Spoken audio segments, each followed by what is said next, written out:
¿Qué pasa, familia? ¿Cómo estamos? Bienvenidos un día más a Drafteados. Vaya vídeo hoy, ¿eh? Sábado más. Sábado más. Al canal, que sabéis que es vuestra casa NBA. Qué vídeo, ¿eh? Venimos con un vídeo duro. Un vídeo que se originó en un riachuelo de San Francisco. ¿Qué dice usted? ¿Te acuerdas de esto? En un riachuelo de San Francisco. Íbamos pedaleando. ¿Sí? Por el. Era un riachuelo. ¿Cómo se Sí, sí. Riachuelo, ¿no? Sí. No sé qué era. Un laguito. Cada uno que diga lo que quiera. Y de repente se nos ocurrió este vídeo hablando de Tim Duncan y de que no había sido nunca defensor del año. Correcto. Entonces vamos con 7 injusticias históricas de la NBA. Vamos para allá. Hoy, amigos, vamos a pasar este día juntos. Tremendo vídeo el que tenemos hoy. Vamos a hablar de cosas que han pasado en la NBA, pero que es difícil explicar o entender por qué pasaron. Sobre todo teniendo en cuenta la dimensión de los jugadores de los que estamos hablando. Hay gente en la historia que tiene 4 MVPs, gente que tiene 2 MVPs, gente que tiene 3 MVPs. Y luego ves a otros jugadores y ves sus carreras y ves los logros individuales que han tenido y dices, pero ¿esto cómo pudo ocurrir? ¿Y ocurrió? ¿Cómo pudo pasar esto? Dices, ¿sabes? Vale, te ha salido el italiano. Sí. El caso es que tenemos 7 historias tremendas. Sí, y son muy curiosas algunas de ellas porque no piensas que puedan pasar con estos jugadores. O sea, piensas, este tipo de jugador, al contrario, ¿no? Será típico jugador que como es muy mediático, como es muy famoso, como juega en un mercado muy grande, pues en todo caso le irán a favor todas estas cosas. En todo caso tendría de más, ¿no? Claro, pero no, en algunos casos no ha pasado históricamente y algunos son tremendamente llamativos. Así que nada, vamos para allá, tengo muchas ganas. ¿Te parece que arranquemos con el primero, Sergio Andrés? Arranquemos. Merecieron un Defensive Player of the Year y no lo tuvieron. Tim Duncan y Kobe Bryant. Tim Duncan fue 15 veces All Defensive y 8 veces estuvo en el mejor quinteto defensivo de la NBA. Qué barbaridad. 4 veces jugador de la NBA con mejor rating defensivo, sexto máximo reboteador y quinto taponador de la historia. Y Kobe, 12 veces All Defensive, 9 veces en el mejor quinteto defensivo, el que más de la historia con Garnett, Gary Payton y Jordan, que los 3 tienen defensor del año. Con lo cual, números de apariciones en quintetos defensivos iguales que otros jugadores que sí que fueron defensores y que cuando piensas en defensores de la historia, pues te vienen algunos de estos nombres. Y al no haber estado ninguno de estos dos en el premio individual del defensor del año, muchas veces yo creo que se les saca de conversaciones porque tendemos mucho a valorar pues esos premios individuales. Pero de una manera totalmente injusta. O sea, Sí. Tim Duncan, por cierto, que no lo hemos puesto en ese gráfico y no sé por qué, las 15 veces All Defensive es un récord histórico. O sea, es el único jugador que tiene más de 12. ¿Sabes? En la historia. Tiene 3 más que el resto. Que el siguiente. segundo. Y 8 veces en ese primer quinteto. O sea, 8 veces ha sido el mejor jugador de la NBA en su posición. 8 veces. 8 años. Y aún así, pues no ganó nunca el premio al defensor del año. No se dieron las circunstancias. Es curioso. No tuvo el voto suficiente. Pero bueno, muy curioso. Para mí más curioso incluso del caso de Kobe. Que Kobe también seguramente mereció algún defensor del año. Pero para mí el caso de Duncan es aún más significativo como uno de los mejores defensores de la historia del baloncesto, sin ninguna duda, yo creo, para cualquiera que le haya visto jugar y que no consiguiera, en una carrera tan larga, que tuvo 15 años de quintetos defensivos, de mejores quintetos defensivos, no consiguiera rascar un premio. Uno. Es muy curioso, ¿no? Sí. Es verdad que hay veces que se tiende más a mirar a un jugador que sea experto defensivo, o sea, como concreto, ¿no? Como más en eso, a lo mejor. Sí, eso Que puede ser. un jugador que sea una superestrella como Tim Duncan, que en todo caso pues le das un MVP, le das All-Stars, compite por los anillos y como que a lo mejor inconscientemente lo sacas un poco de la conversación más que a otros, pero bueno, que son más especialistas. No sé, por buscarle algún tipo de sentido, porque no tiene, ¿eh? Sí, pero bueno, o sea, hay jugadores que han ganado MVP y defensor del año. Los hay, hay ¿sabes? algunos, sí. Los Jordan, los Giannis, ¿no? Gente que ha conseguido ganar los 2 títulos. Es muy curioso que Duncan no lo consiguiera porque desde luego lo mereció. Siguiente, Haliburton, 0 votos para el Clutch Player of the Year la temporada pasada. Está gravísima. 7 canastas para empatar o ganar el partido en los últimos 90 segundos en regular season. 7 canastas de 8 intentos, que es un 87% de acierto. 32 partidos acabaron en el clutch, 20-12 de balance con él. Después de recibir 0 votos, 5 de 6 en tiros para empatar o ganar en los playoffs. O sea, lo que os hemos comentado arriba no es lo que hizo luego en playoffs, Claro. que es lo que todos recordaréis como clutch loco de Haliburton. Durante el año, temporada regular, ya había hecho 7 canastas para empatar o ganar el partido en los últimos segundos. Y 0 votos, tío. 0 votos. Esta históricamente es una faltada que tiene mucho menos peso, evidentemente, que la de Duncan, ¿no? La de Duncan sería como una faltada Premium. muy importante, una faltada importantísima, legendaria casi. Y esta es una faltada, bueno, es un premio que tampoco tiene muchísimo peso en la NBA todavía y sin más, pero es tremendamente curiosa. Tremendamente curiosa porque hay hasta 12 jugadores de la NBA que recibieron al menos un voto para el Clutch Player of the Year la temporada pasada. Os voy a citar la lista, ¿vale? Lo gana Jalen Brunson, ese premio. Nikola Jokic, Anthony Edwards, Trae Young, Stephen Curry, Darius Garland, LeBron James, Shai Gilgeous-Alexander, Donovan Mitchell, Kyrie Irving, Tyrese Maxey, Jason Tatum. Todos esos jugadores recibieron al menos un voto para el Clutch Player of the Year la temporada pasada. Y Haliburton, que se tiró todo el año. Todo el año. Todo el año cocinando basura. Todo el año metiendo canastas decisivas. Sin fallar, además. Y ni una persona, a ninguna persona se le ocurrió decir, oye, pues yo le voy a, ¿sabes? Sí, Mi sí. votito, ¿no? Va para Tyrese Haliburton como homenaje, en cualquier caso, a lo que fue aquello. Si quieres, no sé qué estás haciendo. Nada, estoy buscando una cosa. Vale. Podemos poner, pues, por supuesto, la canasta del Madison, que imagino que ya la habrán puesto, pero si queréis, por darme un bofetón más hoy, que no me habéis dado ninguno, pues ponerla. La del primer partido de las finales. La del partido de Oklahoma, absolutamente salvaje. Las La de Milwaukee, Cleveland. La de Cleveland, La de sí, sí. Cleveland, la de Milwaukee, o sea, no sé. Todas. Todas, Todas pongámoslas las que todas y por lo menos pues que tenga este pequeño homenaje. Tyrese Haliburton aquí en este humilde canal. Es el típico que habrá que darle un premio a posteriori, en plan disculpa, ¿sabes? O sea, Claro. cuando vuelva a jugar Haliburton, aunque no haga nada, que parece difícil con este chico, Pero se lo dará el Clutch Player of the Year del primer año que juegue, se lo dará. honorífico. Claro. O llamarle el Tyrese Haliburton Award, ¿no? eso mucho me parece de momento. Calma. Tranquilines, Calma, tranquilines. Calma, venga. Vale, siguiente faltada, el único MVP del señor Shaquille O'Neal y de Kobe Bryant. Ahí habéis visto, tenéis 3 temporadas de Shaq en las que no fue MVP, el 94, el 95 y 2001, que es cuarto, segundo y tercero haciendo 29-13, 29-11, 28-12. Y Kobe las 2 temporadas que hace 35-5-4 es scoring champ y es cuarto, y la temporada que hace 31-5-5 y es scoring champ y es tercero. Estaba buscando aquí como la lista de los mejores jugadores de la historia, porque me estaba a mí picando el tema de que yo creo que son igual los únicos jugadores en el top 10 de la historia que solo son una vez MVP. Claro, es que yo aquí Seguro, vamos. iba a decirte una cosa el otro día me enseñaste una foto hecha por IA, ¿Correcto? en la que estaban, la vamos a poner en pantalla, en la que estaban como muchos de los mejores jugadores de la historia del baloncesto, ¿no? Sí. Y la gracia que hacía todo el mundo era esto de dime quiénes son los 2 peores, ¿no? Sí.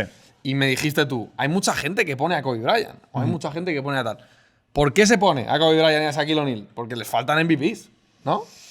No lo sé. Se señalaba a Kevin Durant, ¿no? Quizá con razón, porque seguramente pues, de todos esos Sí, yo creo que es más. Es claro. puede ser de los que está Es claro. a la cola, ¿no? Pero si hay alguien que menciona a Shaq o hay alguien que menciona a Kobe en esa lista, es solo porque, pues seguramente porque van a los MVPs, ¿no? Y dicen, pues todos estos señores de la foto tienen más, Sí. ¿sabes? Menos. Y Shaq y Kobe se quedaron con uno.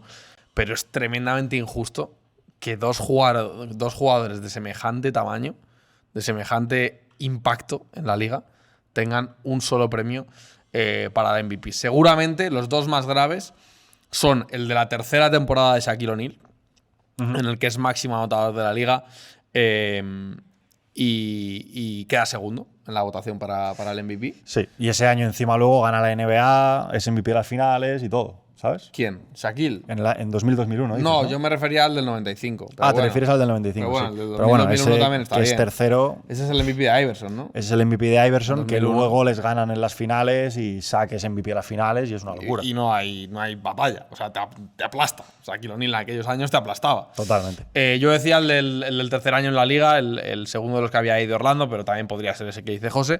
Y de Kobe, el que tendría que estar más en la pelea es seguramente el segundo MVP de Nash. Luego vamos a hablar de los MVPs de Nash también en este vídeo. Pero ese año que él se va a 35 puntos, scoring champ por segunda vez consecutiva. Bueno, es verdad que el récord del equipo no era bueno y que había otras opciones, Nowitzki, LeBron, tal. Pero bueno, ese segundo año, algún otro tenía que haber rascado también. Las carreras de Kobe Pero Shaq, y de tío, Shaq es son, rarísimo. son de 2-3 MVPs. Para mí la de Shaq, fácil de 3 MVPs. Sí. Fácil. Y Kobe Y podría la haber. de Kobe, de dos 2, seguro, seguramente. dos seguro. Dos Más de uno. seguramente tenía que haber sido. Sí, sí. Bueno, Hubiera sido en más. fin. Sí. No MVP de las finales de Curry en el primer anillo. Esto es una faltada también. Stephen Curry hace 26-5-6 en esas finales con un 38 en triples. Iguodala hace 16-6-4. Lo que pasa es que fue el defensor principal de LeBron James en ese primer anillo en 2015. Primeras finales de la NBA de Stephen Curry and Company. Stephen Curry viene de ser MVP de la temporada regular. Stephen Curry empieza a revolucionar la liga. Empieza a ser una superestrella. A partir de ahí, pues ya sabéis todo lo que fue pasando. Y ese primer MVP, del que se ha hablado mucho, en plan, Sí. para desprestigiar a Curry, como diciendo, bueno, Es que cualquier no. otra superestrella, pues un poco como lo de Tatum. Cualquier otra superestrella hubiera sido, seguro, ¿os imagináis? Cleveland siendo MVP, Kyrie Irving y no LeBron, bla, bla, bla. Pues todo esto viene porque ese MVP se le da a Iguodala. Si hubiera sido Curry, toda esta conversación no existe. Sí. Y Curry, pues ahí están Sí. los números y ahí está lo que hizo. Para mí este es de los más graves históricamente. Yo me acuerdo perfectamente de estas finales, y me acuerdo perfectamente de la narrativa. Steve Kerr hace un cambio después del tercer partido, pone a Iguodala de titular y los Warriors ganan los últimos 3 partidos con Iguodala de titular, defendiendo a LeBron James y siendo evidentemente pieza fundamental del equipo. Nadie lo niega. Nadie niega que es un señor sin el que no se gana ese anillo, que el ajuste de Kerr es clave para ganar esa final y que la defensa de LeBron sobre Iguodala, o sea, de Iguodala sobre LeBron, aunque LeBron hiciera 35 por partido, fue decisiva en que los Warriors ganaran esos 3 últimos partidos y ganaran el título de 2015. Ahora, Dicho esto, dicho esto, no tiene ni pies ni cabeza que no se le dé ese premio al mejor jugador de ese equipo y al jugador más importante, cuando encima el jugador más importante de ese equipo, en el quinto partido, por ejemplo, en el quinto partido de esas finales, decisivo, 2-2, te vas a partido que se juega en San Francisco, 2-2, después de haber perdido 2 partidos, 2 de los primeros 4 partidos, digamos, llega ese quinto partido con el 2-2 y Curry hace 37 puntos con 7 triples. O sea, que quiero decir que es como el partido aquel de Boston en el anillo del 22, ¿sabes? O sea, es ese nivel de partido dentro de unas finales de la NBA. En el último partido de las finales hace 25, tiene otro de 27, otro de 26. O sea, es claramente el mejor jugador ofensivo de ese equipo, claramente el jugador que hace que todos los demás tengan los espacios que tienen y se genere todo lo demás. Además, ha hecho el partido en ataque más gordo de 37 puntos. O sea, históricamente, con todo el respeto del mundo hacia Iguodala y acordándome de la declaración de Kerr después de ese partido diciendo: me alegro mucho de que lo haya ganado Andre, un tipo súper trabajador, un tipo increíble, tal. Dicho todo esto, históricamente es una salvajada esto. sí, estaba pensando, tío, si hay algo como lo que dijo Anthony de las personalidades de los jugadores. Porque, claro, ahí está el caso, no lo tengo tan reciente, pero bueno, el caso de Parker con San Antonio, que es con Duncan al lado, Sí. que es una estrella más tranqui. Tatum, una estrella más tranqui. Y Curry, que tampoco es un jugador súper hablador, súper flipado. O sea, no le veo tampoco con esa personalidad pues, que tiene, por ejemplo, no sé, Doncic o no sé, otros jugadores. No sé, o sea, estaba pensando en alto si hay algo, porque es que no se me ocurre que esa falta de respeto se le haga a otro jugador. O sea, si llega Cleveland a las finales, Hace 2 partidos de 7 triples. se lo vas a dar a LeBron James. En esas finales, Oklahoma, se lo vas a dar a Shea, casi, aunque haya otros jugadores que hagan partidazos, como pasó el año pasado. No sé, Jalen Williams hace un partido de 40 puntos, ¿no? En las finales o lo que fuera. Sí. O sea, no sé si hay algo ahí como de estrellas más silenciosas en lo mediático, que hablan menos. O sea, no sé lo que es, pero que hay otros escenarios en los que no me lo imagino. No sé si os pasa a vosotros también, como que se le dé a un segundo jugador que no sea la superestrella, Dios, que no me lo imagino. Te digo lo más grave de todo. Lo más grave de todo. Tiene 0 votos, Curry, para el MVP de las finales aquel año. Tiene 7 Iguodala y 4 LeBron. 0 votos. 0 votos. Stephen Curry, el mejor jugador del equipo campeón, que venía de ser MVP de temporada regular, que lidera en promedio anotador a su equipo, desde luego, que hace el mejor partido de las finales, o sea, 0 votos.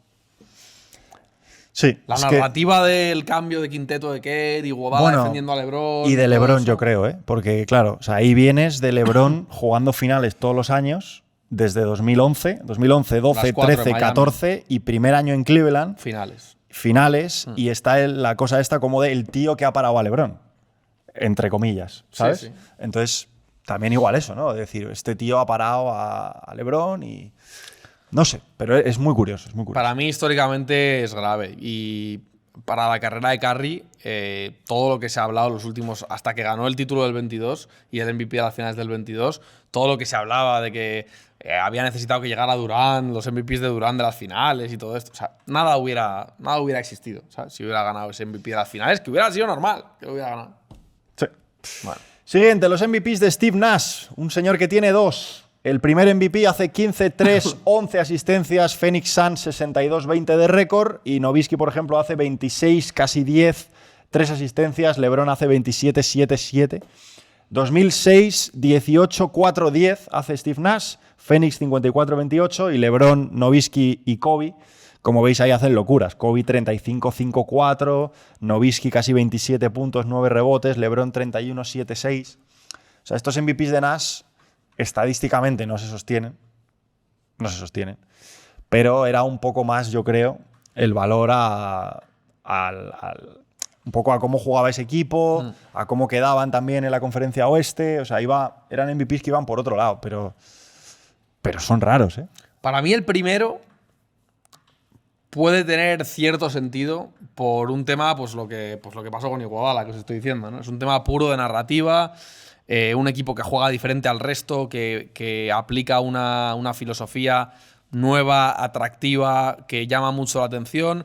Todo liderado por un base diferente también, que juega de una manera muy rápida, que llama mucho la atención, encontrando mucho a sus compañeros, transiciones, pases, tal, que por supuesto además te hace el 50-40-90. Efectividad a saco, sí. Efectividad a saco. Pero es verdad que para mí el segundo es difícil de mantener. Yo creo que el primero, bueno, o sea, se puede entender como dárselo a esa persona, la revolución ofensiva de aquellos Suns, del 7 Seconds or Less, de Antón y todo. Pero para mí el segundo es difícil de sostener, sobre todo por LeBron y por… Con esa competencia, ¿no? Sí, LeBron, Nowitzki, con unos Mavericks tremendos. Nowitzki luego termina ganando el MVP y Kobe termina ganando luego el MVP, por supuesto, LeBron. Pero para mí o sea, ya hay una temporada de LeBron de 31-7-7, ¿sabes? 31-7-7. La temporada de Kobe de los 35. Nowitzki metiendo casi 30 puntos en unos Mavericks que ganan 60 partidos. Para mí, sobre todo, el segundo ese… No sé. Y que viendo la lista de MVPs, tío, o sea, los nombres que hay antes y después, o sea, no sé, Shaquille, Iverson, Duncan, Garnett, Nowitzki, Kobe, LeBron, Rose, LeBron, Durant, Curry, MVPs atípicos. Westbrook, Harden, Giannis, Jokic. Sí. O sea, a nivel numérico no ha habido… Nada igual. Nada igual, ¿sabes? Nada igual, o sea, es como si se lo dieras una temporada de estas como de Haliburton, ¿sabes? A nivel numérico me refiero, ¿eh? Ni siquiera, o sea, hace más números Haliburton, pero sí. O sea, es bastante curioso, porque en general, incluso yéndote mucho más hacia atrás, ¿eh? O sea, los MVPs numéricamente normalmente son muy llamativos. Gente que hace una estadística muy loca y que destaca muchísimo estadísticamente. Curioso. Esos de Nash se quedan bastante en el olvido. Contadnos en comentarios, ¿cuál os parece de todas estas una falta real histórica o la más grave, porque de verdad que hay mucho donde elegir. El no título de mates para Aaron Gordon. Aquí estoy yo enfadado. Ha competido en 3 concursos y es claramente de los mejores de la historia. Perdió contra Zach LaVine, un concurso histórico, en el 16 y perdió injustamente contra Derrick Jones en 2020. A mí, si me preguntas top 3 jugadores de concurso de mates, va a estar 100% Vince Carter y va a estar Aaron Gordon, 100%. O sea, la fuerza y plasticidad con la que hace, que es una cosa que hacía Vince Carter también, las dos cosas, fuerza y plasticidad. Pero lo de Aaron Gordon, o sea, podemos, si queréis, empezar a poner varios mates de los que ha hecho Gordon en su vida en los concursos. Sí, lo estarán viendo la gente seguro en pantalla. De estos de unas rotaciones en el aire, 3 concursos de mates, 0 títulos. Es un bagaje imposible para un jugador como Aaron Gordon y sobre todo, llevándolo a los no títulos, nos podemos centrar sobre todo en el de 2020, que es un título que hasta el momento exacto en el que los jueces dan la valoración del último mate de Gordon, todo el mundo, todos los jugadores que estaban allí en la cancha, todos los aficionados, toda la gente que lo estaba viendo en su casa, todo el mundo, los comentaristas, todo el mundo daba por hecho que el título era de Gordon. Acababa de saltar a Taco Fall. Sí, sí. Venía de un concurso increíble con Derrick Jones, que Derrick Jones ya sabéis lo que una salvajada también auténtica. Le habían valorado a Derrick Jones como un poco peor el último mate justo y saltas a Taco Fall y el comentarista está diciendo, en Televisión Nacional, está diciendo si saltas a Taco Fall has ganado el concurso. Y está Aaron Gordon como felicitándose con todos los jugadores que están allí en la cancha y tal. Sí, sí. Está la cara de Giannis, ¿no? Ahí flipando. La cara de Giannis. Bueno, y los jugadores que lo están comentando, que no recuerdo quiénes son, es Wade, ¿no? El que tiene un micro y no sé alguien más. Dicen robo a mano armada en directo. Justo después de que se dé esa votación final al último mate de Aaron Gordon en 2020. Robo a mano armada. Es impresionante lo de Aaron Gordon. El titular, sí, es tremendo, tío. Pero bueno, uno de los mejores matadores de la historia, aunque se quedara sin premio, de momento. Tenemos un bonus track, que es el ROI compartido de Carmelo Anthony. Carmelo ese año hace 21-6, casi 3 asistencias, 42 tiros de campo, 32 triples. Denver, sobre todo, 43 victorias y playoffs. LeBron hace 20,9, Carmelo 21, 5,5 rebotes, Carmelo 6, 5,9 asistencias, Carmelo hacía 3, pero Cleveland Cavaliers sin playoffs y 35 victorias. Con lo cual, como veis, pues números muy parecidos. Mejor temporada de Denver, dominando cada uno en su conferencia, claramente. Y al final, pues se lo llevó LeBron James, el elegido, y Carmelo Anthony se quedó un poco escondido detrás de una columna, ¿no? Sí, mucha narrativa aquí también, ¿no? Mucha narrativa. Sí. Se entiende. Se entiende históricamente que se le diera a LeBron ese rookie del año, pero es verdad que en su momento se habló mucho de que Carmelo lo merecía, al menos tanto como LeBron. No era tanto de que LeBron no lo mereciera, que evidentemente había hecho una temporada de rookie salvaje, pero se entendía que Carmelo había hecho la misma temporada, prácticamente. Había metido a su equipo en playoff, siendo el jugador más importante ya del equipo desde su primer año, y no se le había dado ese premio. Cuando además se da una circunstancia histórica que no ha vuelto a pasar y que no pasa. No ha pasado nunca en la historia que un jugador gane todos los meses el premio del rookie del mes de su conferencia, que Carmelo lo hizo, y no gane el premio al rookie del año. La anomalía histórica en este caso tiene que ver también con que LeBron, evidentemente, también ganó el rookie del mes todos los meses en su conferencia. Entonces, los dos jugadores lo habían conseguido y al final, pues el premio se lo terminó dando LeBron. Pero este premio, yo evidentemente es subjetivo para mí, porque Carmelo, sabéis que es mi jugador favorito de siempre. Pero yo creo que este premio se podía haber dado compartido y no hubiera pasado nada. Nada hubiera pasado, ¿sabes? Sí, que lo que pasa es que para que sea compartido tiene que ser una casualidad. Sí, pero la votación votos, en aquel ¿no? momento no era tan difícil como ahora. Ahora es prácticamente imposible que se den compartidos, pero en aquel momento no era tan difícil. Podía surgir. A nivel votación, podía pasar. Había habido uno hace no mucho, sí. Había pasado en el 2000 o tal, hacía un par de años había pasado que se había dado un rookie del año compartido. Entonces, se quedó ahí ese… Bueno, contadnos vosotros injusticias históricas, porque igual se nos ha pasado alguna y se puede hacer edición 2.